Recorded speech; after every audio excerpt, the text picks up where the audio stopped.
You can't handle the truth.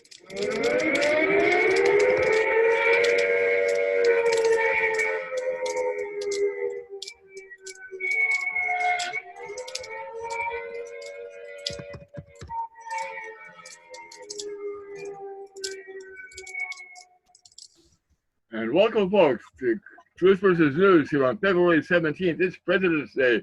I'm wearing a nice bow tie in celebration of President's Day for all of those that we have, 45 of them.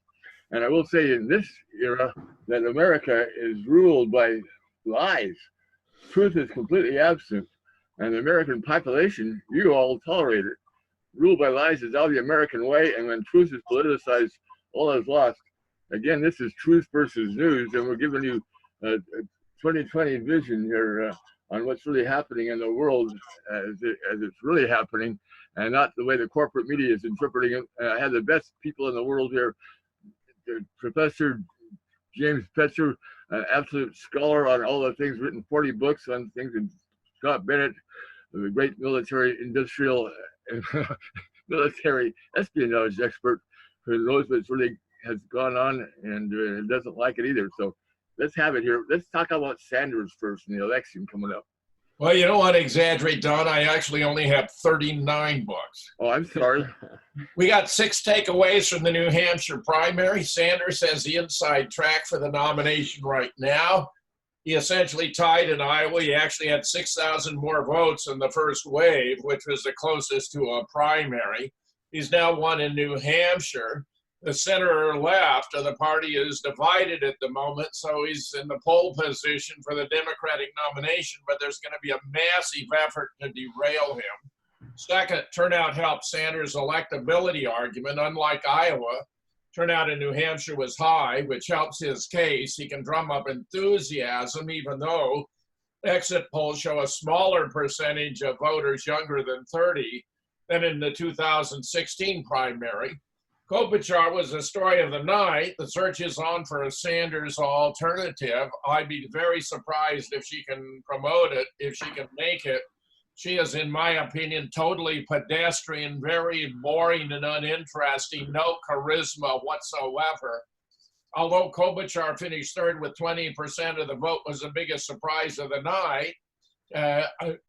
She makes a lot of banal remarks like, we cannot win big by out dividing the divider in chief. We have to bring people with us instead of shutting them out. Trump's worst nightmare is people in the middle tired of name calling and mudslinging. But in fact, it's the Democrats are doing the name calling and the mudslinging. Fourth, for Buttigieg, Iowa and New Hampshire are nice, but now comes the real test, meaning that New Hampshire and Iowa are predominantly white states.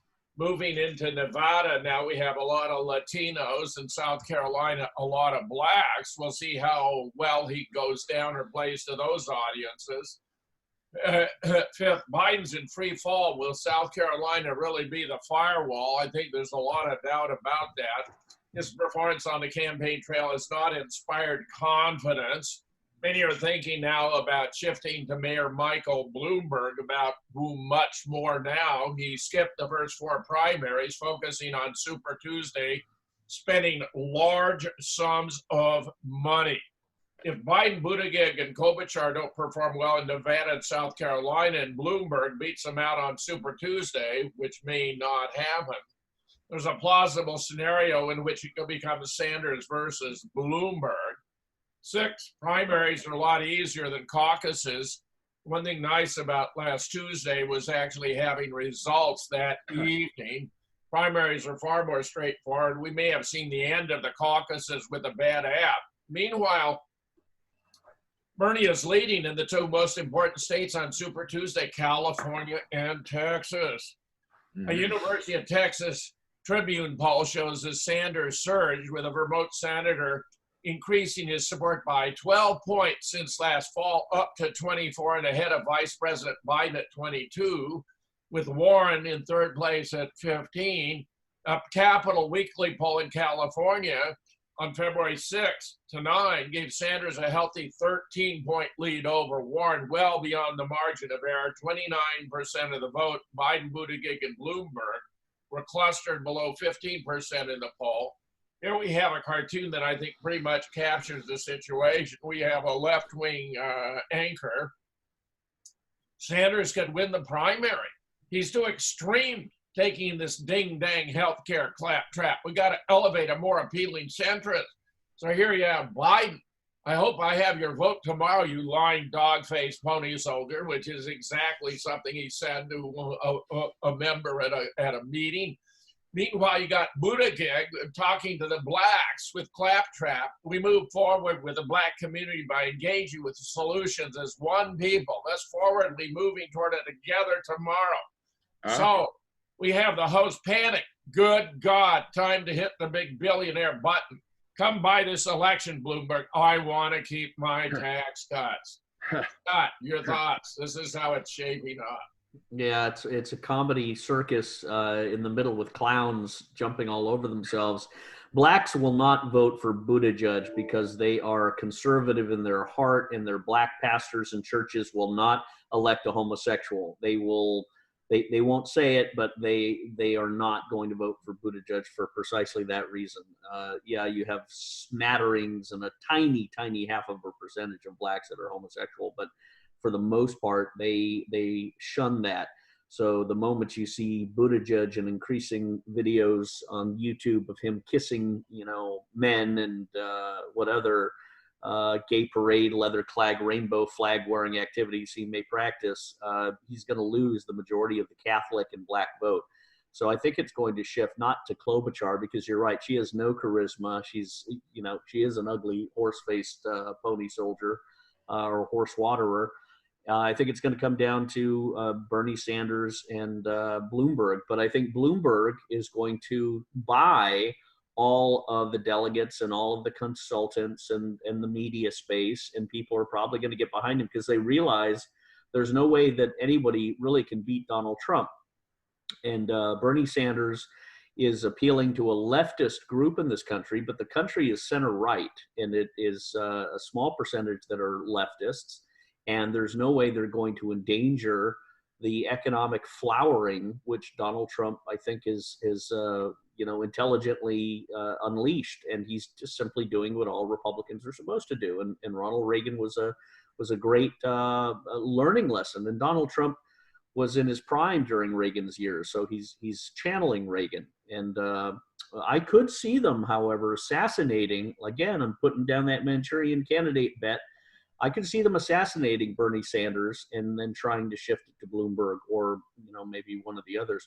But I think they've got to perform some drastic shock and awe activity, blame it on a Trump voter, a Trump supporter, some hee-haw, missing teeth, corn husking, like they mocked in that media, you all are the dumb ones. We're the smart Southern Trump supporters. They're going to pull some black flag operation like that. I think assassinate a senior member to try and shift it over. But I think it's going to be Bloomberg because he's got all the money. Jim? Well, Wow. Bloomberg turns out to have a certain amount of baggage of his own, Scott. You're Yeah. going to find all this fascinating, I think. Yeah. Bloomberg has jumped to third place, really second nationally. This was before the New Hampshire vote. He was already moving up by spending all this money. Forget Biden. Biden's current national polling position is merely a reflection of months of media narrative building on behalf of the former VP as voters tune in. Biden's not in the picture. Sleepy Joe is dissolving daily, and it shows up in these early primaries. So on a national scale, just remove Biden and reassess. Now we see Bloomberg coming in.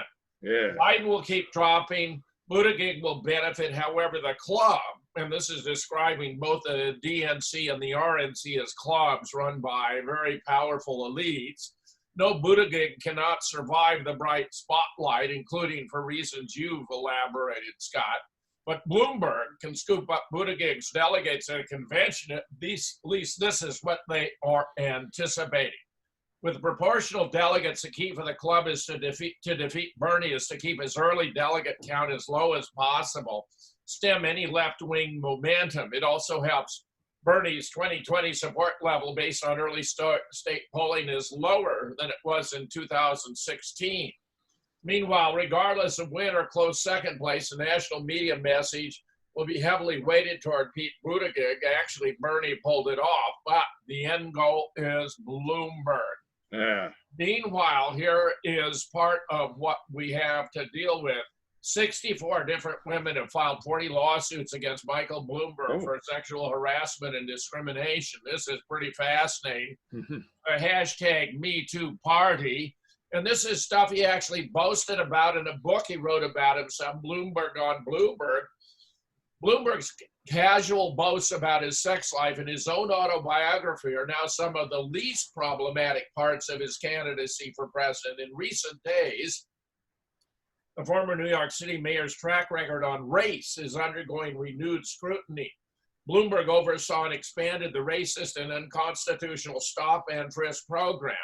And a newly unearthed video shows him blaming the end of a racially discriminatory housing practice known as redlining for the 2008 economic recession. But it takes a telling amount of gall and cluelessness to gift a book with anecdotes about your own womanizing to employees at your gun safety nonprofit in the year 2015, especially for a politician with presidential ambitions who's been vigorously denying allegations of misogyny throughout his entire career, including nearly 40 sex discrimination and sexual harassment lawsuits brought against him and his organization by 64 women over the past several decades.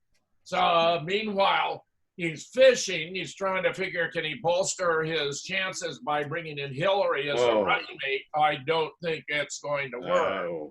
Mike Bloomberg is considering Hillary as his running mate, a source told Drudge. Polling found a Bloomberg-Clinton combination would be a formidable force to take on Trump. I don't think so. Bloomberg is said to be considering changing his official residence because the Electoral College makes it tough for president and vice president to reside in the same state. Actually, it precludes it. It says the president and vice president may not reside in the same state. So here you got this little short guy. He turns out to be about 5'4", who is a racist with his stop and frisk, who's a womanizer, but is a billionaire. So are the Democrats going to promote a rich, white, sexist, racist billionaire to run against the guy they've been demonizing as a rich, white, sexist, racist billionaire? I mean, it's absurd.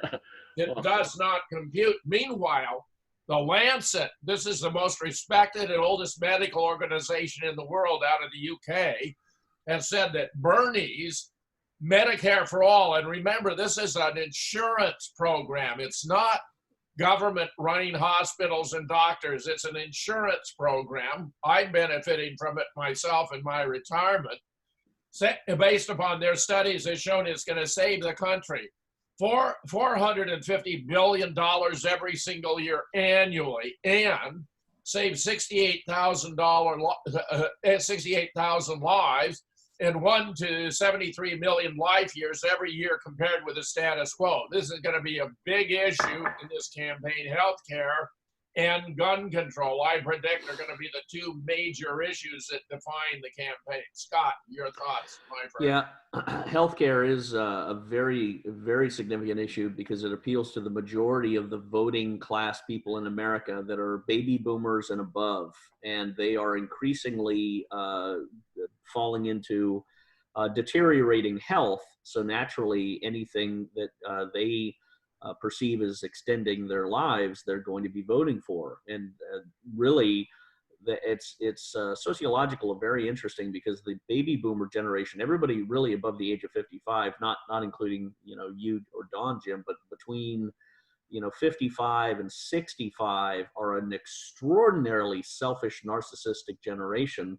that are not going to care a whim about the burdens on young people, any tax increase upon them for sustaining this. But I think it's alarming to enter into any socialistic dimension of America. But putting that aside, Bloomberg, of course, putting him next to Donald Trump on a debate stage is going to naturally lose him before he utters a word, because he's 5'4" and Trump is what, 6 foot, something.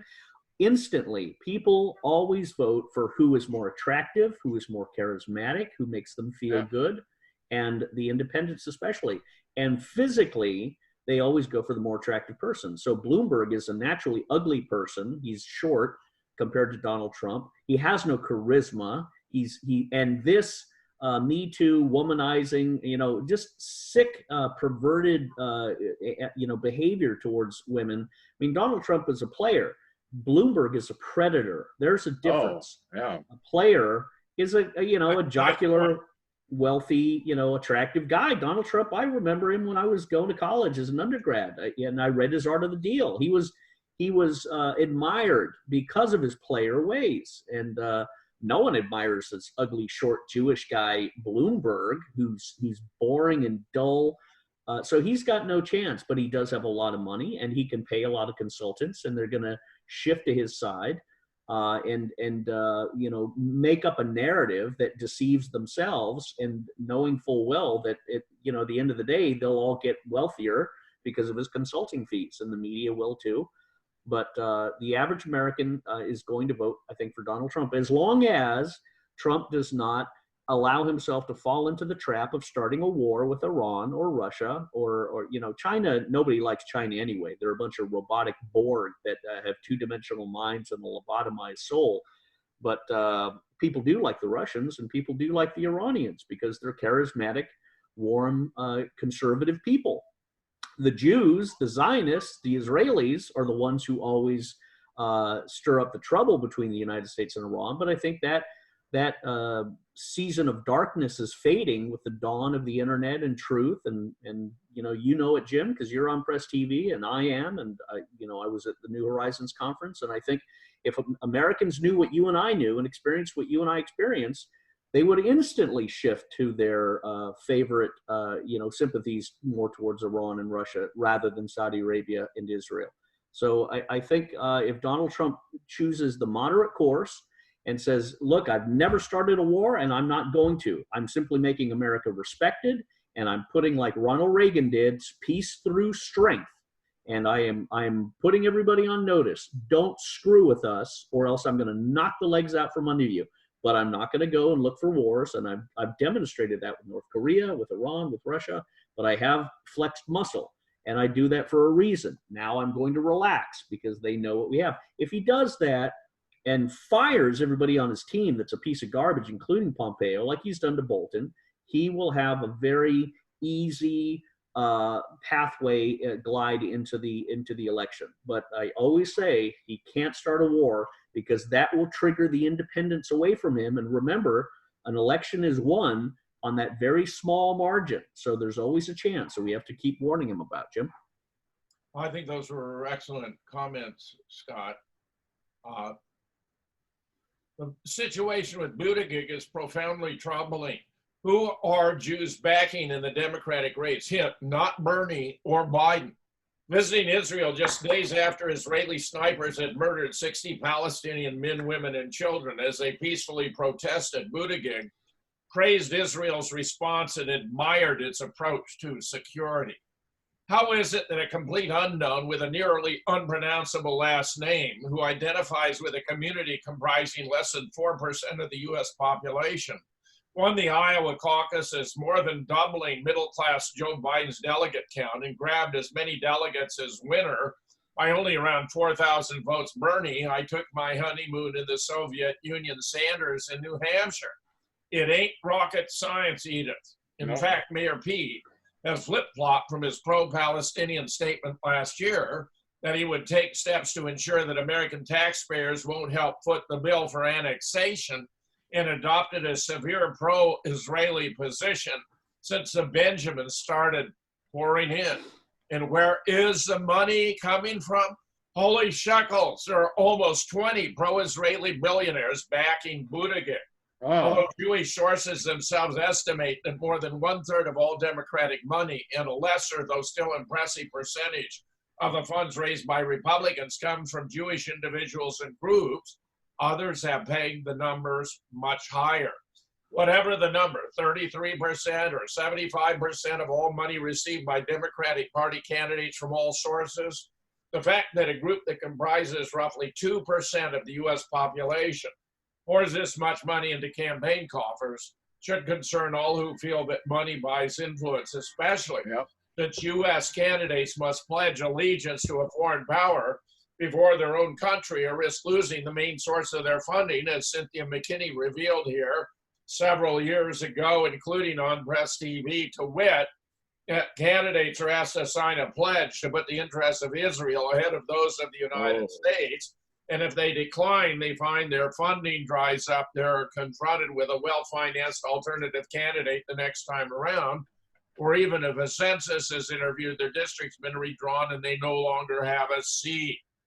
And yes, the Jews who actively donate to political campaigns expect something in return. And since 95% of Jews have favorable views of Israel, it's not a stretch to see where their priorities lie, which of course leads to a discussion of the corrosive influence money has in politics in general, and specifically when it involved putting Israel above America and the dangers such a position carried, where 20% of U.S. foreign aid has gone to a nation with a population of just 9 million, a minuscule 0.001, a thousandth of the 8 billion souls who make up the world's population. This can only be viewed as disturbing. Very. But even mentioning these facts is enough to be branded a Jew-hating anti-Semite by the powers who should not be, for they know if more people wake up to the stranglehold the Israeli lobby has on the leaders of whatever nation they apply their influence to, the quicker their demise.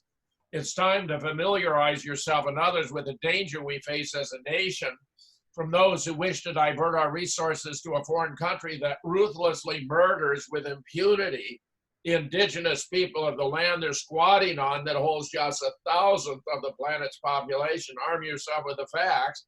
I particularly recommend The Host and the Parasite by Greg Felton, quite a brilliant book. I would also mention now I've been affected by a YouTube video that suggests Mayor Pete, as a former Navy intelligence officer, could be a CIA asset. Let me say, not only does this video make a powerful case, but Brass Check TV is right now running a story about Pete Buttigieg as a CIA asset. I gotta say, I find this persuasive and it's profoundly disturbing. Meanwhile, how tough a call is this? There you have Bernie with his very nice wife, just a bit on the homely side. There you got Mayor Pete kissing his husband. Is America ready for a first husband? And then you have this glamorous couple presently occupying the White House. I gotta ask, how tough a choice is this? Scott, your thoughts? Well, stay on that slide, Don. Go back to that slide for a second. Go. I mean, to say just a little bit homely, Jim, you're a kind man. That's Jabba the Hutt Bernie Sanders is standing next to. She makes Mr. Ed look like a beauty queen. She's an ugly. Yeah, and Buttigieg. There are a lot of homely women in the world. Not every man is genuine.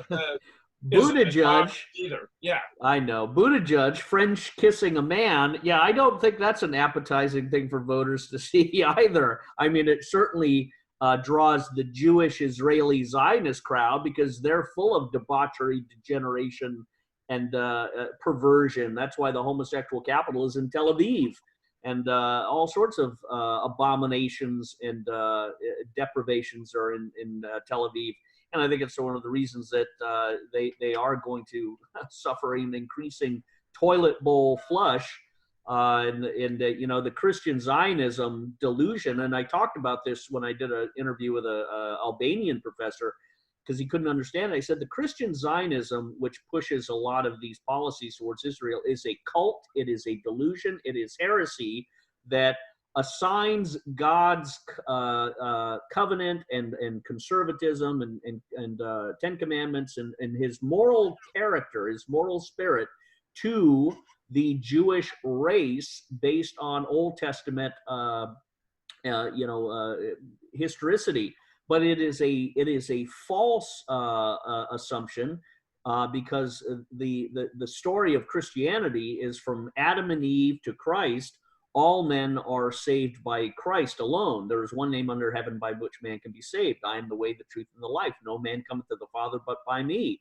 And it does not include the Jews or the Chinese or the French or the Scottish or the British. It includes all men, but not a genetic, racial, hook-nosed, black hair, Goldilocks, whatever you want to call them, ethnic line, and that's been the great delusion that's been afflicting humanity for the past 150 years or so. Kevin Barrett's done a great story on the Schofield Bible being rewritten to essentially brainwash and hypnotize through these magicians and snake oil salesmen like John Hagee and others into this false belief of backing Israel. But I think that is coming to an end too. The scales are falling from people's eyes, and we are certainly, I'd say, in the end times. But we're not going to we're not going to be totally deluded. So I think again, the Democrat candidates that you see there are not going to hold any water. I love that picture of Trump and Melania. I could stare at that for quite a long time. I don't know exactly why. There's certainly two magnets that are drawing my attention. It is voluptuously presented, but we'll keep going. Jim, go ahead.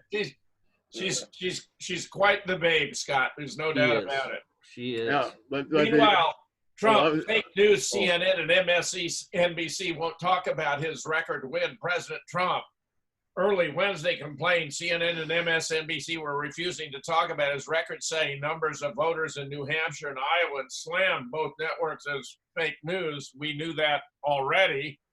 Trump took New Hampshire's Republican primary with 85.5% of the vote, facing minimal opposition.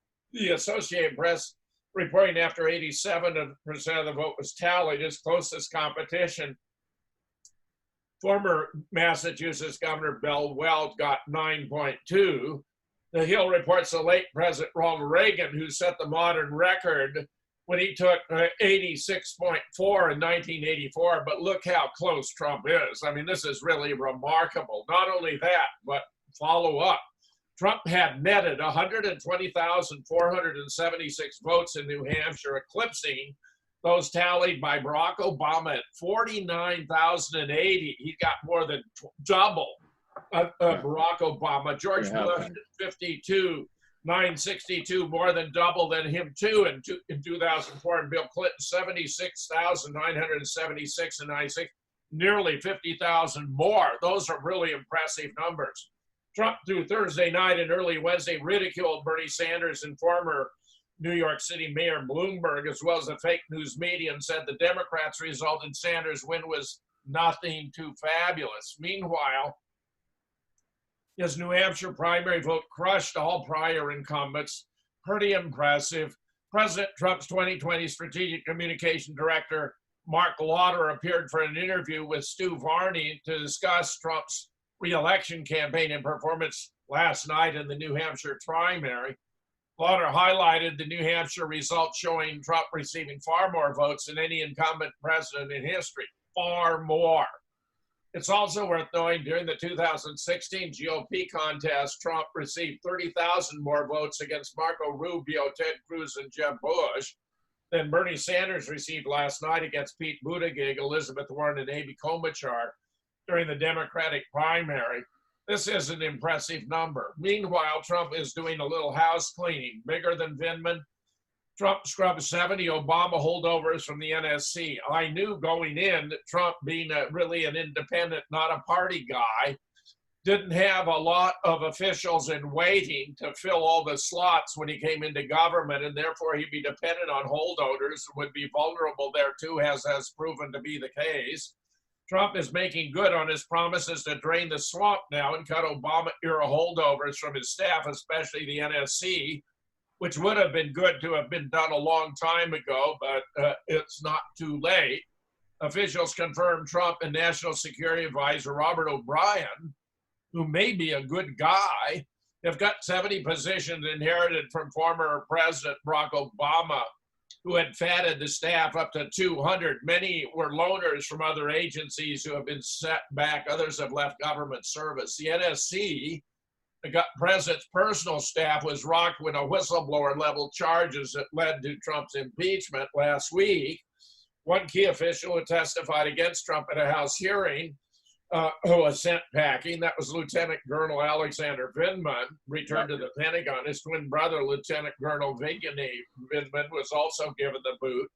Trump had expressed displeasure that Alexander Vindman had testified against him when the Ukraine specialist said he didn't like the phone conversation between the president and the newly elected president of Ukraine, but he was only protesting the policy. He admitted himself that there was nothing illegal or impeachable about the phone conversation. And of course, the Constitution invests the conduct of foreign policy in the president. Meanwhile, and this is going to be another Democrat nightmare, Jussie Smollett has now been reindicted on new charges over his staged racist attack in Chicago. Really, really embarrassing. The evidence is simply overwhelming here. He had recruited two Nigerian brothers, one of whom was his personal trainer, the other an extra on Empire, where he's an actor, to fake an assault on him at 2 a.m. in the morning when he was coming out of a subway with a sandwich, as though anyone at 2 a.m. in the morning would be looking for a homosexual black actor from an obscure TV program to assault. They were supposed to be wanting to pour bleach on him, but at the temperature that morning, it was frozen solid. They put a noose around his neck. We even have video of them buying the noose in a hardware store, and of all things, he paid them with a personal check. Yeah. Smollett now faces 6 counts of disorderly conduct, charging the actor with making 4 separate false reports to the Chicago Police Department related to his false claims. He was the victim of a hate crime, knowing he was not the victim of a crime, but rather the actor in a fake hate crime. His arraignment is Feb 24. The charges stem from his assertion he was a target of a racist, homophobic attack in January 2019, which he appears to have done to support his aunt, Kamala Harris, who had a bill, an anti-lynching bill in front of Congress that wasn't necessary or appropriate, so that she and Cory Booker, another sponsor, could get an extra boost by claiming this was a modern-day lynching. Meanwhile, while Romney's received a certain amount of praise for crossing the aisle to vote for impeaching Trump on the first count, it turns out he was acting in his own self-interest. Not only do we have reports his own son was on the board of Burisma, but here's a flashback. Top Romney advisor served on Burisma's board with Hunter Biden. A top Romney advisor in 2011, Joseph Gopher Black, joined Burisma's board of directors while Hunter Biden was serving on Burisma's board. So he's acting out of self-interest and protection. The corruption out of Ukraine is so massive, it's going to, in fact, the former prosecutor has launched a new investigation, and it turns out they were money laundering virtually all of the funds that were coming from the United States to Ukraine. And there were about 40 parties around the world involved, including 10 prominent Democratic politicians. Scott. Wow. Well, finishing up on Buttigieg, he is a CIA asset. There's like 7 or 8 CIA people that are publicly behind him and have made comments. And I know the Office of Naval Intelligence is full of CIA. They're also full of homosexuals. So it's a natural fit for him to be a CIA asset. The Jussie Smollett gift that keeps on giving is certainly appropriate. He did try and start a race war. He triggered that, but his stupidity has caught him in his own trap, his own gallows. By their fruits you shall know them. And I think we're increasingly seeing a schizophrenic left because they just can't fathom. They're in emotional freefall breakdown mode because of Donald Trump being elected by the people of the United States. This is a shift back to the Reagan era that people have yearned for since George Bush Sr. became president. No one liked Bush. That's why Perot entered the fray. Had Perot not entered, Bush probably would have won against Clinton. But people were so dissatisfied and sickened by George Bush Sr. that they went in and created Perot, and then Clinton, of course, came in. And that started the de-escalation, the degeneracy of the United States, the takeover of the deep state. And we've been under that hostage situation ever since. People voted for George Bush Jr. because they thought he was going to honor the compassionate conservatism, which he touted and said. And then he turned out to be the greatest Frankenstein lobotomized zombie ever to enter political office. And Dick Cheney, the child molesting pervert, ran the wars and started the wars with 9/11. We always have to come back to 9/11 as the cornerstone of the Tower of Babel of wickedness that this country has turned into. And 9/11 always should be brought back up, and the basic fundamental scientific facts that prove that the Solomon Building 7 was imploded, destroyed. The Twin Towers were taken down by a nuclear event inside. There was no plane that hit the Pentagon. I was an eyewitness to that. I saw a blue tarp and no plane parts, no wheels, no wings, no tips, no luggage, nothing the next day as I drove by on my way up to Catholic University. Mhm. So this whole thing has caused us to go into the Middle East and all these other shenanigans, and Trump was elected because of that. And so again, we come back to Trump being an outside man, and he's being, of course, afflicted by people like Vindeman and these other holdovers. Vindeman, incidentally, should have his security clearance revoked instantly, because he did exactly what you are forbidden from doing. That's what, when you're given a clearance, especially a top secret clearance, you hold sacred and silent everything that you say or do. And he reported on the president out of his own political aggression, his closeted, perverted lifestyle. He certainly looks like he dances in the San Francisco parades, but he violated his clearance, and he should have it stripped from him, and the military should investigate him and say, you betrayed the commander-in-chief for purely political reasons, and you are dishonorably discharged, and your clearance is gone. And they should actually find a way to put him in Leavenworth for what he did, because Wow. the biggest enemies, the biggest traitors, the biggest fools and liars I've ever come across have worn the military uniform. And there are some honorable men. There are some honorable Rangers, Special Forces, PSYOP, Civil Affairs guys that I trained with. But there are masses of cowards and traitors and fools and bureaucrats in uniform that use that like a key, like a shingle, like an excuse. And you see the Democrats doing it all the time, calling them honorable and trusting, and all of this. The greatest failures in the American population I've found have worn the uniform, and they use it and dishonor it. They never hold the oath like you and I took, Jim, which never goes away, which is we hold ourselves up to a standard to defend the Constitution against all enemies, foreign and domestic. And that means we hold it against the domestic enemies that are seeking to undermine our constitutional rights, including people in law enforcement, the FBI, CIA, the military. So, behind every blade of grass, there is a rifle, there is a whistle, there is a clenched fist that stands on the side of the Constitution, and that is on the side of Trump as it stands currently, and I hope it doesn't depart. But I think we're in the middle of, not in the middle, I think we are in a full-blown, quiet civil war, and it is only going to get more robust and more aggressive as the left and the Antifa and the militant fools stand up and think in error that they can bludgeon and threaten Republican conservatives into voting Democrat or not voting for Trump. I mean, Nancy Pelosi tearing up the speech, if not the Constitution. These things are dripping with political advertisement capability. And we're not making it up. We're just showing the American people this is what the Democrat Party and the leftists and the communists have devolved into. If you go this way, you and your children are all going to disappear and die in the agony of communism and all this other stuff, and all that degeneracy.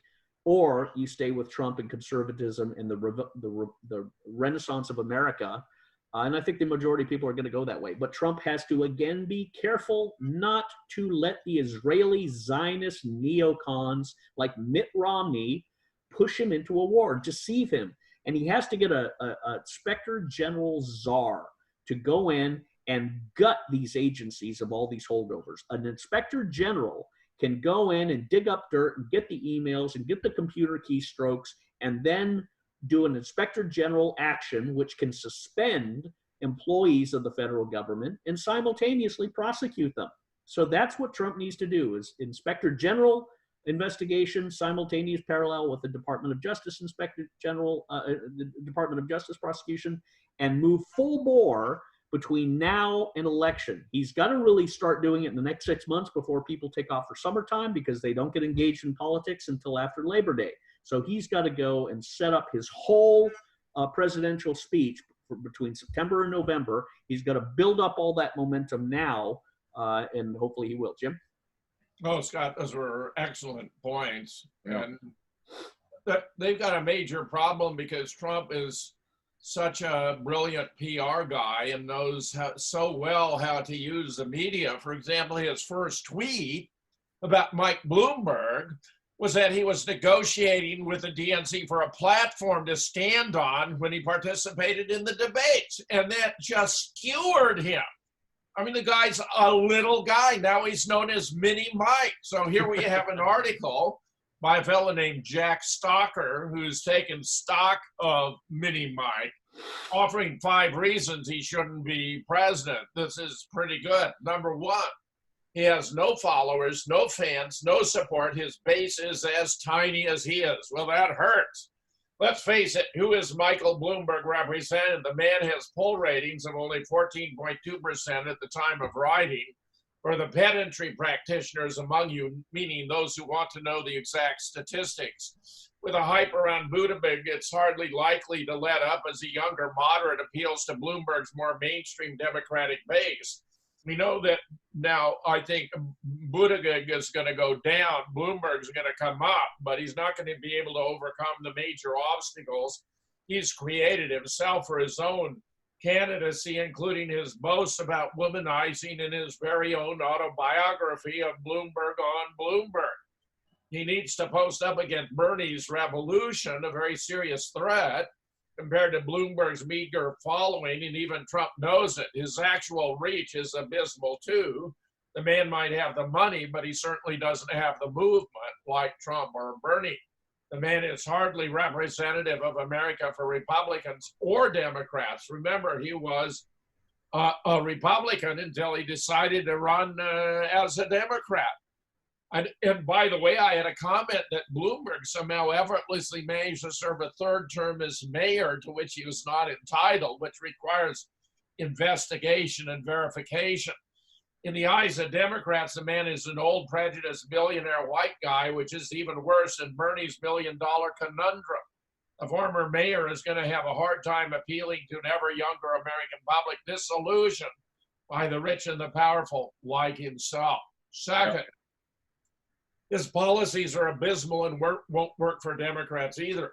For starters, the man wants to ban e-cigarettes and vapes, and I don't know how many college-age leftists you know that vape near constantly, but I know for sure he has lost a large percentage of that pie. He's also historically been an opponent of marijuana legalization, which I support wholeheartedly, limiting his ability to drive votes home on that civil liberty, given the desire nationally for legalization on economics. While he may be less egregious than some Democrats, his taxes are too rich for any liberty warrior's blood, too little for your typical progressive alphabet warriors.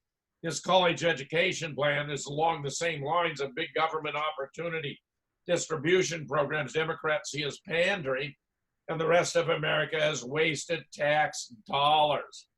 Moreover, he has a history of being tough on crime to many Democrats' dismay, but in a racially selective fashion. As the next point brings home, number 3, he can't ever hope to escape top and frisk, and he knows that.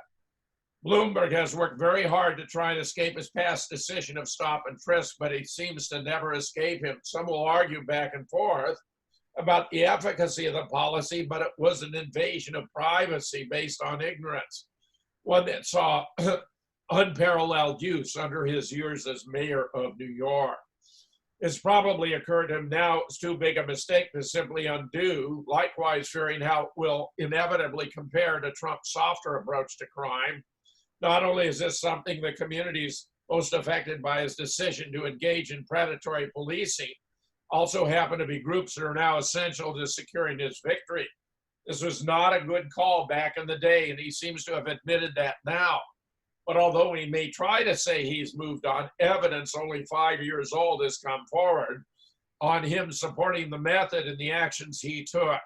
There is evidence in this that his claims of change and growth simply could be political pandering. After all, I'd hardly be one to change my ways at his age. Fourth, well, you can definitely, by election, this one's going to go a little differently. As much as Bloomberg's money may win elections, curb civil liberties, and supposedly buy his way into heaven. Oh, I seem to remember an earlier socialist said it was harder for a rich man to enter the kingdom of heaven than for a camel to pass through the eye of a needle, if I got that right. This time he's going to have to do a lot more to get ahead in this race. Well, even presidencies have generally been decided by the largest pocketbook. Trump has largely been an exception. He's such a genius at media, he gets billions of free media publicity effortlessly, just as Lyndon Johnson only one time played the Daisy commercial, and then it was repeated endlessly on the mainstream media of his era. He was largely outperformed by Hillary and the Democratic Party in 2016, with the Clinton campaign raising $1.2 billion, roughly double that of Trump. This is quite an atypical outcome, even though Hillary may have won the popular vote for reasons that appear to be rooted in Google having manipulated the algorithms, where Robert Epstein, as I previously reported, said that as the editor-in-chief of Psychology Today, who's been studying these issues, the most powerful behavioral effects he's ever witnessed in over 30 years of research, that they gave Hillary more than between 2.4 and 10.6 million votes in 2016, were decisive in turning the House to the Democrats in 2018, and they're going to go all out in 2020. Trump has to put a stop to this, or Google, not Russia, Google will decide the outcome of our election. Right. The political topography may have changed as well, but as Trump has allowed all of us to find, anything can happen on the presidential racetrack. Can anyone just try to swing around their pocketbook, really make a dent against a case like that, and really be a person who unifies America? It doesn't look like it. Plus, fifth, late entry candidates don't win. He won't even make it past the primary. Let's face it, as it stands, the man isn't even going to make it past the primary. There's a bevy of aforementioned issues mounting against him that'll prove difficult to overcome, given the reliance on Democrats to pull minority voting blocks within their party. Remember now, we have a recent Rasmussen poll showing 34% of Black likely voters supporting Trump because the economy is good, unemployment for Blacks is down, and he's holding immigrants from entering the country illegally to steal away the jobs at lower wages than the Blacks have been able to better themselves by handling. So they're very supportive and appreciative. Plus, Trump has shown a lot of compassion for Blacks who have been improperly penalized by excessively severe sentences. There is going to be a response from the Black community. Bloomberg isn't going to be able to pull away from Trump. Most fatal of all, he decided to join the primaries late, on top of announcing his candidacy late. This decision will ultimately prove to be as grave as the error of the entire electoral cycle, as late entry candidates rarely, if ever, manage to achieve victory in the primaries. As it stands, there's just too much setting Bloomberg back from breaking Bernie and Buttigieg's ballot bonanza. Here's a very interesting story. It's not it's not a scientific study, but it's certainly highly suggestive. This is a new survey of more than 8,000 people that has found those who identify with left-wing political beliefs are more likely to have been diagnosed with a mental illness. Survey finds people who identify as left-wing more likely to have been diagnosed with a mental illness. And Coulter's liberalism is a mental disorder catchphrase has become something of a cliched meme, but the data appears to support it. Carried out by Slate Star Codex, the online survey collected a wealth of data from respondents about their education, demographic, lifestyle, and political views. The results show that people who occupy the farther left end of the political spectrum are more likely to have been formally diagnosed with depression, borderline personality disorder, bipolar disorder, or schizophrenia. In addition, the results show the highest percentage of respondents, 38%, who admit being diagnosed with forms of mental illness, also identify politically as Marxists. In comparison, just 12.1% of conservatives say they've been diagnosed with a mental disorder. While the survey is by no means scientific, it does give insight into how disturbed people are more likely to be attracted to fringe leftist beliefs, which in a lifestyle sense usually encourages degeneracy and lack of moral responsibility. It's not a myth that left-wingers are more mentally ill, said conservative commentator Milo Yiannopoulos, and it's not a surprise the internet has elevated crazy people with too much time on their hands to a central place in the national discourse. The social web is a social catastrophe, he suggests. Don, are we ready for a break? No, we got 7 minutes. Okay, very good, very good. Scott, your comment. Well, the common thread to follow is the pharmacological correlation to the schizophrenia, emotional confusion, hysteria, anger, hostility. And you find all of the left-wing socialist Democrats are on some sort of antidepressant, Xanax or something like that. And that changes their personality and that deteriorates their brain. That's connected to dementia and Alzheimer's as well. That's why you have people on Capitol Hill who are taking statins and other drugs. It's a natural pharmacological calculation and expectation that their mental agility and their ability to create and intuition, all of those things are destroyed and numbed down. So we have to really put everything into the context of what pills are they taking, and the left are notorious for that. So don't be surprised as we see the left degenerating in the way that they are because of the medications and the pills and all the stuff that they take, and the drugs, the recreational drugs too.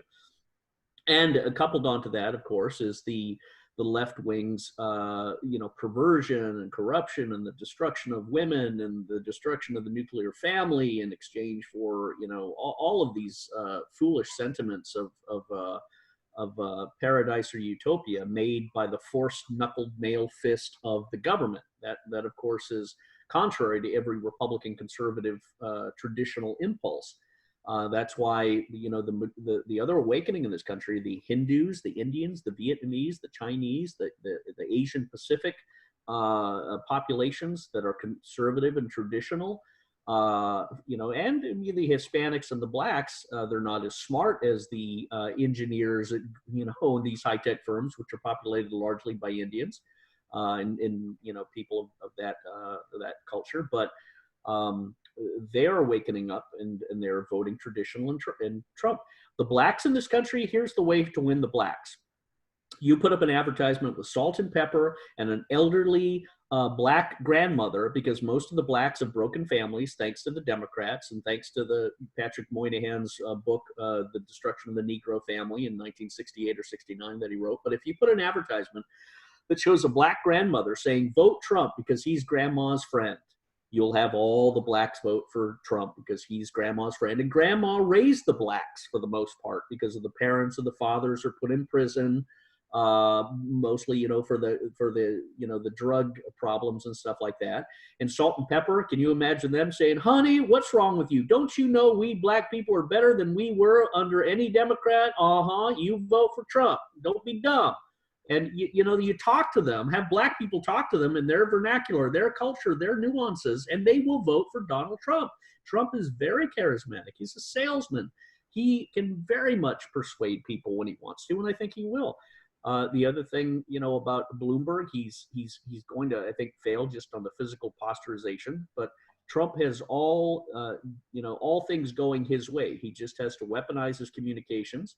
And I always enjoy seeing people use the term strategic communications because we invented that term at Booz Allen Hamilton. Strategic communications is, back in 2008, 2009, when I was there, we generated it from PSYOP, from CIA, from civil affairs. We integrated all of that stuff. So I think if Trump pays attention to the people who invented strategic communications and employs it into his political advertising, he'll skate without a problem. Jim? Oh, those were excellent comments, Scott. I liked them tremendously. Very good. Let's see where we stand, Don. Meanwhile, we have this very bizarre situation where the judge, Amy Berman Jackson, appears to have rigged the Roger Stone trial by allowing a far-left loon to be the forewoman of the jury. Really shocking stuff. As reported earlier by Christina Lalaya, according to the February 5th order issued by Judge Robinson, Roger Stone cited a problem with a juror. However, his motion was denied. The details of the juror are unknown because the order released Wednesday was redacted. However, Roger Stone's defense team in November tried to strike down several potential jurors who were overt Trump-hating leftists. Several potential jurors ended up being Trump-hating Obama-era officials who admittedly voted for Hillary Clinton in 2016. So Roger, and I know Roger personally, I regard him as a friend, tried to strike them as potential jurors, but Amy Berman Jackson wouldn't let that happen. One of the potential jurors actually had a husband who worked in the DOJ, played a role in the Russian collusion hoax that ultimately took down Roger Stone, and Judge Jackson allowed her to remain as a potential juror. Here's what the lead Roger Stone juror said during juror selection. A former Democratic congressional candidate revealed Wednesday that she was the foreperson on the jury that convicted Roger Stone. Tamika Hart said during the jury selection process, she did not pay that close attention to developments in the Russia investigation. She also said that Stone's links to President Donald Trump would absolutely not affect her views at trial. But Hart's social media posts show that she was closely tuned into the Russia probe and that she considered Trump and his supporters to be racist. When she was interviewed, she claimed she was unaware of the developments in the Russia investigation. She insisted his affiliation would not color her views. But Hart's social media suggests precisely the opposite. It shows she tweeted frequently about developments in the special counsel investigation, typically stories that were negative for Trump. She was intensely critical of Trump and his followers. In August 19, 2017, she referred to Trump as the Klan president, in apparent reference to the Ku Klux Klan. How bad is that? So that Judge Napolitano, who can be very good on some of these issues, he was completely brilliant on Hillary's server. Fox Napolitano, Roger Stone absolutely entitled to new trial after jurors' tweets revealed. Stone is absolutely entitled to a new trial with a member of a jury making these types of revelations about the politics involved in the decision to prosecute him, Napolitano said. It's a duty of the judge to ensure that both the government and the defendant get a fair trial. And if the judge discovers afterwards it was a built-in inherent bias on the part of a member of a jury against a defendant, that's an automatic trigger for a new trial. The perspective, this perspective comes after Tamika Hart, a former Democratic congressional candidate, revealed Wednesday she had served as foreperson on the jury that convicted Roger on obstruction charges in November. Several of her anti-Trump tweets were uncovered, including a March post about the Mueller investigation, which led to charges against Stone. Here's her tweet. Ignoring the numerous indictments, guilty pleas, and convictions of people in 45s, that's of course Trump, President number 45's inner circle. Some Republicans are asserting that the Mueller investigation was a waste of time because he hadn't found evidence of. In other words, she's attempting to debunk the skeptics about the Mueller probe. She shared a Facebook post with CNN Wednesday in support of the 4 prosecutors who have resigned now, saying she couldn't stay silent any longer. Are we ready for our switch, Don? Yes, right now, yes. Right now, my friend. I'll pause it here. Truth versus News for February 17th on President's Day. And come on back for the second hour.